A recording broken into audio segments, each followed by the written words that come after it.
नमस्कार। आज हम पढ़ेंगे उच्चतम न्यायालय के अधिकार और शक्तियां। उच्चतम न्यायालय यह देश का सबसे बड़ा न्यायालय होता है जो दिल्ली में स्थित है। इसे उच्चतम न्यायालय कहते हैं। उच्चतम न्यायालय के अधिकार और शक्तियां। उच्चतम न्यायालय के क्षेत्रीय अधिकार 3 प्रकार के होते हैं। पहला प्रारंभिक अधिकार क्षेत्र, दूसरा अपीलीय अधिकार, तीसरा परामर्श क्षेत्रीय अधिकार। तो प्रारंभिक अधिकार क्षेत्र में क्या होता है इसके बारे में जानते हैं। प्रारंभिक अधिकार क्षेत्र, इसके अंतर्गत उच्चतम न्यायालय निम्नलिखित मुकदमों की सुनवाई कर सकता है। पहला, ऐसे मुकदमे जो केंद्र और राज्य सरकार के बीच हो। दूसरा, ऐसे मुकदमे जो 2 या 2 से अधिक राज्यों के मध्य विवादित हो। तीसरा, ऐसे मुकदमे जो किसी नागरिक के मौलिक अधिकारों के हनन से संबंधित हो। प्रारंभिक अधिकार में 3 होते हैं, 3 प्रकार की सुनवाई होती है।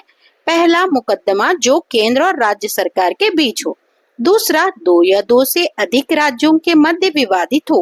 तीसरा, ऐसे मुकदमे जो नागरिकों के मौलिक अधिकार के हनन से संबंधित हो। अब दूसरा है अपीलीय अधिकार।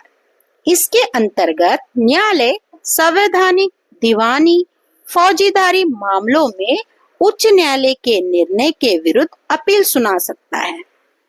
अपीलीय अधिकार के अंतर्गत संवैधानिक, दीवानी और फौजदारी मामलों में उच्च न्यायालय के निर्णय के विरुद्ध अपील सुना सकता है। तीसरा, परामर्श क्षेत्राधिकार। इसके अंतर्गत राष्ट्रपति किसी सार्वजनिक महत्व या विधि सम्मत तथ्यों के बारे में सर्वोच्च न्यायालय से परामर्श ले सकता है, लेकिन इस परामर्श को मानने के लिए राष्ट्रपति बाध्य नहीं होता। सर्वोच्च न्यायालय नागरिकों के मूल अधिकारों का संरक्षक है। यह संसद द्वारा पारित अधिनियमों का पुनरावलोकन कर सकता है। संविधान के प्रावधानों के विरुद्ध होने पर उन कानून को अवैध भी घोषित कर सकता है।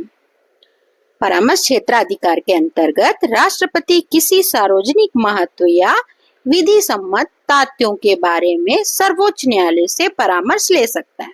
इन परामर्श को मानने के लिए राष्ट्रपति बाध्य नहीं होता।